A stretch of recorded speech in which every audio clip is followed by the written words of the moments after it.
HMDA మాజీ director Shiva Balakrishna ఇంట్లో వెతికే కొద్ది అక్రమాస్తులు బయటపడుతూనే ఉన్నాయి. ఇప్పటికే 100 కోట్ల అక్రమాస్తులు గుర్తించారు ఏసీబీ అధికారులు. అతని ఇంట్లో భారీగా ఆస్తుల పత్రాలు, నగలు స్వాధీనం చేసుకున్నారు.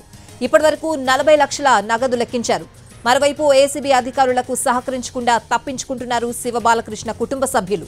అతని ఇంట్లో భారీగా గిఫ్ట్ ఆర్టికల్స్, బంగారు ఆభరణాలు ఉన్నట్లు గుర్తించారు. 125కి పైగా ఖరీదైన వాచ్లు కూడా స్వాధీనం చేసుకున్నారు. బంగారు ఆభరణాలను కూడా పెద్ద మొత్తంలోనే సీజ్ చేసిన ఏసీబీ అధికారులు శివబాలకృష్ణ ఇంట్లో 20కి పైగా ఐఫోన్లు కూడా సీజ్ చేశారు. ఆస్తులన్నీ బినామీ పేర్లతో ఉన్నట్టు గుర్తించింది ఏసీబీ. కొన్ని కంపెనీల్లోనూ బాలకృష్ణ పెట్టుబడులు పెట్టినట్లు చెప్తున్నారు.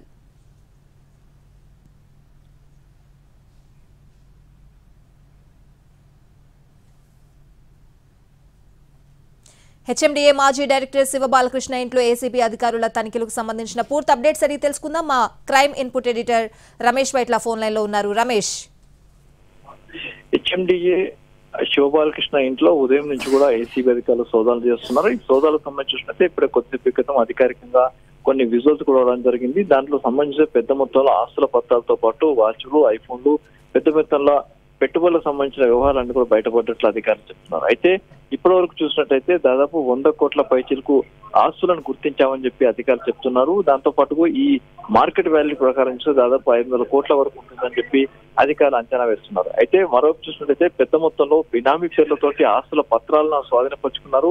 అయితే బినామీ పేరుతోటి ఎవరెవరు ఉన్నారు, ఎవరెవరు పెట్టుబడులు పెట్టారు అన్న విషయం తెలుసుకున్న ప్రయత్నం చేస్తున్నారు. మరోవైపు చూసినట్టే అత్యంత ఖరీదైన 120 పైగా వాచ్లను కూడా స్వాధీనపరుచుకున్నారు, ఐఫోన్లు స్వాధీనపరుచుకున్నారు, ఎక్కడ పడితే అక్కడ నగదును కూడా స్వాధీనపరుచుకున్నారు. అయితే ఇప్పటి వరకు అధికారులు లెక్కించిన దాని ప్రకారం చూస్తే 45 లక్షల రూపాయల నగదు మొత్తం లెక్కించారు. ఇంకా నగదును లెక్కించాల్సిందని చెప్పి అధికారులు చెప్తున్నారు. అయితే దాదాపు చూసినట్లయితే పెద్ద మొత్తంలో పలు కంపెనీల్లో బినామీ పేరుతో పెట్టుబడులు పెట్టారు. పలు వ్యక్తుల మీద కూడా బినామీ పేరుతో ఆస్తులు సంపాదించాడు. చాలా వరకు ఆస్తులు ఉన్నట్లు అధికారులు చెప్తున్నారు. హెచ్ఎండిఏలో డైరెక్టర్ గా పనిచేస్తున్న కాలంలో పెద్ద మొత్తంలో ఆస్తులు సంపాదించాడని చెప్పి అధికారులు చెప్తున్నారు. మరోవైపు కొంతకాలం నుంచి దాదాపు 7 నెలల నుంచి కూడా రేరాలో సెక్రటరీ స్థానంలో పనిచేస్తున్న శివబాలకృష్ణ ఆ కాలంలో కూడా రియల్ ఎస్టేట్ వ్యాపారులకు లబ్ధి చేకూర్చి ఆ మేరకు డబ్బులు సంపాదించాలని చెప్పి కూడా అధికారులు అంటున్నారు. ఇప్పటికైతే ఆ శివబాలకృష్ణ అదుపులో తీసుకున్నాం, అతన్ని రేపు కోర్టులో హాజరుపరుస్తాం. మరొక కొన్ని లాకర్స్ కూడా గుర్తించాం, ఆ లాకర్స్ కూడా రేపు కోర్టులో కోర్టు అనుమతి తీసుకుని ఓపెన్ చేస్తామని అధికారులు అంటున్నారు. Right Ramesh, thanks for the updates.